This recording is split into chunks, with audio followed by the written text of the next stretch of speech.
Hey guys, I'm Joshua Portillo. And I'm Justin Portillo. We're with Portillo Production, and that's right, we're giving you another Portillo's preview. This time, we're tuning into Final X Greco. It's going to be a blast. There's going to be some bombs. There's going to be some punches to some faces. It's going to be exciting. It's the underappreciated art, and that's why you should tune in to watch the Greco Final X. And with that being said, let's wrestle with the facts.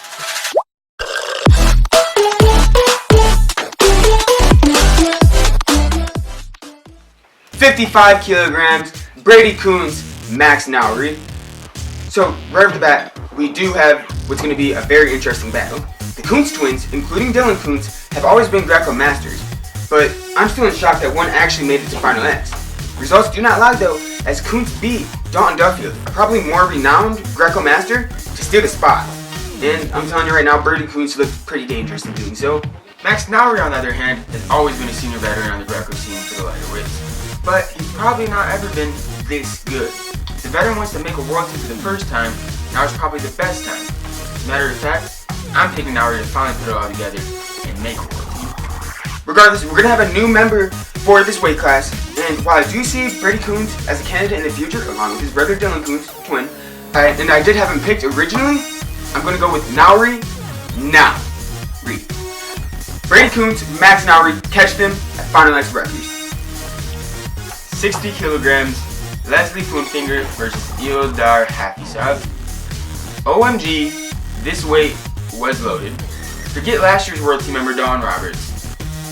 Forget multiple-time age-level world medalist Taylor Lamont. And forget other stars like Miranda. It was Poonfinger and Ildar that came out as the kings. In the end though, only one can be the true king and represent the red, white, and blue. Poonfinger, who's a two-time D3 national champion for Augsburg, I believe. Sure. He's been a Greco prodigy for a long while, but most would not have predicted this, myself included. But he beat the aforementioned Lamont, Roberts, and Hafizov all in a row at the US Open to make Final X, which I just think is barbaric. The question is, was it by chance? Hafizov, on the other hand, is a past Olympian in 2008 for Uzbekistan, which was a while ago, but he was close in 2016 for the USA. He was on at least 3 other world teams while competing for Uzbekistan, but was also the 2017 rep before losing to Roberts last year. He might be older, but he definitely knows what he was doing. Despite that, I'm taking Poonfinger to repeat his commanding US tourney and win Final X. Sorry, but truth be told, I'm actually a big fan of Ildar Hafizov, and that's why I'm going with the 2016 USA Olympic Trials runner-up, Ildar Hafizov. Leslie Poonfinger, Ildar Hafizov, catch it, Final X League. 63 kilos, Ryan Mango, Xavier Johnson. While Spencer Mango may have been one of the best Greco guys for the USA in a long time, his brother Ryan Mango is the one that's still around. He's certainly one of the most seasoned guys on the scene, and Greco just seems to run in the Mango blood. Xavier Johnson, aka X-Man, shocked a few this year as he beat Sammy Jones, who many thought would actually take out Mango at Final X. While the X-Man is still on the up and come, he's always caught my eye personally, as he really has a fantastic lift and he's rather aesthetic, aka very fun to watch. Also guys, look at his nickname, X-Man. This is Final X. This is his show. Let's not oversee that he has a win over my pick to win Final X at 60 kilograms, Ildar Hafizov. So who's to say that he doesn't have a chance to win Final X at 63 kilograms? Well, I'm saying that. I'm going with Mango. After all, once again, mangoes are a certainly delicious snack to enjoy in watching Greco-Roman wrestling. Well, despite your excitement, I'm actually the one that's going to take X-Man to surprise Mango and take the win here. I do like X-Man, so we'll see how he does. 63 kilograms, Ryan Mango, Xavier Johnson, catch them at Final X Lincoln. 67 kilograms, we got Ellis Coleman versus Jamel Johnson. Ellis Coleman, also known as the Flying Squirrel, has long been a force on the Greco scene. He's a 3-time World Team member and a 2012 Olympian, and he's just one of the more dominant Grecoists in America. He's had no close matches on his way to winning the Open, and he should be considered probably a big favorite in this matchup. Johnson had a much tougher time making the Final X. He got destroyed by Hayden Tuma in the Open semis, where Tuma would in turn be attacked by Coleman very quickly in the finals, before bouncing back for third. He then has all close matches at the World Team Trials before grinding out 2 very vengeful matches against Tuma. His tactical skill and ability to adjust will be a great asset to Jamel Johnson, but I don't see him getting it done against fan favorite Ellis Coleman. I agree, and I'm always down for an upset, so I would love to take Jamel Johnson, but this is probably one of the more upfront matches, I believe, as Ellis is definitely a Greco All-Star. Ellis Coleman, Jamel Johnson, catch it, Final X record. 72 kilograms, Raymond Bunker versus Alex Mossing. So, fun fact, I grew up with Alex Mossing, so I might just have to take him. We went to the same wrestling club, shout out to Foxfire Wrestling Club, and went to the same high school for a couple years too. I might be biased, but bombs don't lie. I mean, take a look. On top of that, the man just pinned Greco legend and 2016 Olympic Trials champion Ravon Perkins. Mossing actually just went 1-2 at the Open for his gutsy World Team Trials performance. He only won one match. He's clearly competing on a better level now than he was then, but how can we know what to expect from this guy? Raymond Bunker is super solid, and he has a great story. He just started Greco in 2015. He just started showing up on the scene, and he didn't place the US Open in 2015. The next year, he took 6th to the US Open, and he's just steadily been climbing since then. This year, just before the Open, he received tragic news that a cousin of his had sadly passed away, according to an interview with UNK's own JD Rader. That may have been the spark he needed, though, as he did indeed storm to an amazing US Open title, beating the aforementioned Ravon Perkins in the finals. Given his story, I'm naming Raymond Bunker a person to root for. Like Justin said, though, we grew up with Mossing, and I'm sticking with family. I'm going to go with Alex Mossing. I as well will be taking Alex Mossing to be the victor here. Raymond Bunker, Alex Mossing, catch it, Final X Lincoln. 77 kilograms, Kamal Bey versus Patrick Smith. This is personally one of my favorite matches to watch. Kamal Bey, along with perhaps Giangelo Hancock, who we'll talk about later, they're the faces of Greco wrestling right now. So there's two types of Greco wrestlers in a nutshell. There's the brutal and tactical, possibly lower scoring wrestlers, and then there's the explosive bombers. Kamal Bey is definitely a bomber, and he simply doesn't care. He's a walking highlight reel and exactly the type of guy that Greco needs to step up and promote their brand. And then we've got Pat Smith.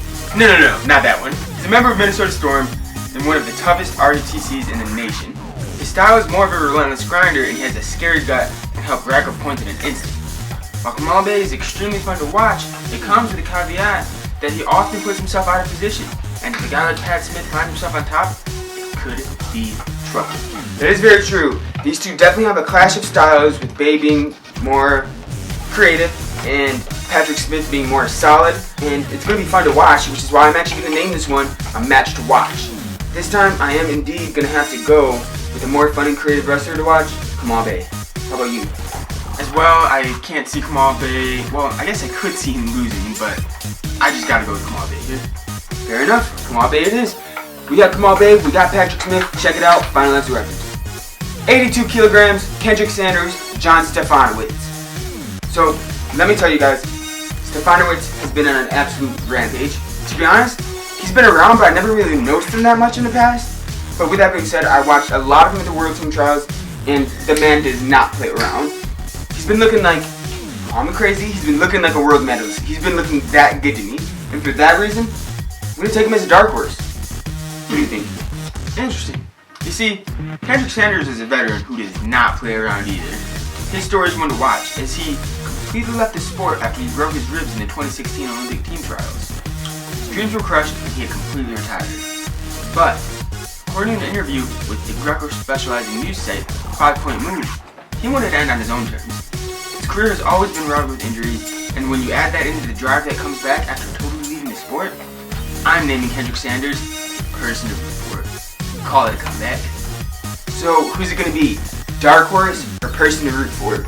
I'm going to go with my soul on this one, and I'm going to take Kendrick Sanders. I also will be going with Kendrick Sanders.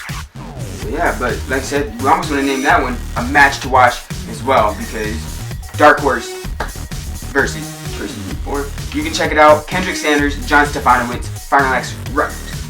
87 kilograms, Joseph Rao versus Ben Provisor. So these are two of the most popular Greco guys, and we're going to expect a very physical matchup. As for Joseph Rao, if you happen to get a head pinch on you, you might as well say adios. Go and ask some of the best freestyle guys. See what they have to tell you about his head pinch, even when they can grab legs. In 2017, after not making the Greco World Team, he said why not, entered the last chance qualifier for freestyle, text quickly with head pinches that likes people like Vic Avery and Quentin Godley, who are very good. and he officially made the World Team Trials for freestyle. Yeah, a Greco guy. Provisor's the man who basically made Rao go freestyle in 2017 though, as he's the man that beat him out that year. He is a two-time Olympian. Rao himself won the 2016 Olympic trials at a different weight, but the US unfortunately failed to qualify that weight for the Olympic Games. Ultimately, I'm taking Joe Rao. The guy loves wrestling, and I love him. Yeah, and I see your point, but against who I really want to root for, I'm going to have to take Provisor, as he does have a long track record of beating Rao. Despite losing him in the Open semis this year at the US Open, I do think Provisor gets back on track and he beats Rao again. Catch it, Final X Rutgers. 97 kilograms, G. Angelo Hancock versus Louis Sheridan. If you watch Greco, you probably know who Mr. Hancock is. He's currently ranked number 3 in the entire world, and the dude wrestles everywhere. He just recently grabbed a silver medal at the Always Tough Star Invitational located in Italy. Hancock's gonna be fresh, he's gonna be ready to take on his Final X opponent. Like I said, the guy loves wrestling, as evidenced in 2017 when he not only won a spot on the Junior World Team, but also the U23 World Team and the Senior Level World Team, all at once. He averaged less than a minute on the mat in 4 matches at the US Open, and he never looked threatened. I personally think he's the biggest lock to make a World Team. That's why I'm picking him to win. Save for a last-second throw by Daniel Miller in the World Team Trials final in match 1, Sheridan has been dominant against every other American not named D'Angelo. I would never look at the savage Sheridan funny, let alone want to step on the other side of the mat as him. However, I do think that the poised and mature Hancock will have minimal trouble with him, and that's why I'm picking Hancock as well. 130 kilograms, we got Adam Kuhn, and we have Colton Schultz. So, we actually have a special guest with us right now. This is Sarah Milner, correct? You are correct. Ah, perfect. So, is it true that you actually wrestled Kuhn in the 1st grade? Yes. Okay, and do you care to let the audience know how that went for you? Very bad. Adam Kuhn. Colton Schultz, though. So, my teammate, actually, the amazing Lee Harrington, he actually just pinned Colton Schultz at the US Open. Why could Kuhn not do the same? The man is a Greco master. Although beware, Schultz did indeed just beat probably the most known Greco character in the game, Robbie Smith. Schultz is a cadet world champ though, and he's a junior world bronze medalist. And I truly hate to say this, but Colton Schultz is a wrestler to root for. If he wins the senior spot, that means that the amazing Lee Harrington, once again my teammate, who is runner-up at the junior trials, will be the junior world team member. And I would love that for the amazing Lee Harrington, so I have to root for Colton Schultz. Kuhn, though, he just won USA Greco Wrestler of the Year last year thanks to his silver medal at the Senior Worlds, not cadet or junior. Given that fact, I'm taking the aeronautical ace to win Final X. Who do you have? Adam Kuhn. There you have it, Adam Kuhn, Colton Schultz, catch it, Final X weekend. There you have it, another Portillo Preview. We just hit up Final X Greco. Like I said in the intro, it's going to be a blast. There's going to be some good bombs, and there's going to be some fisticuffs, because it's going to get physical, and that's the bottom line to it. So please watch Greco Final X, watch Women's Final X, and yes, of course, watch Men's Final X. But Greco, I'm telling you, don't underrate it. But with that being said, We just wrestled. with the facts. Thanks for coming.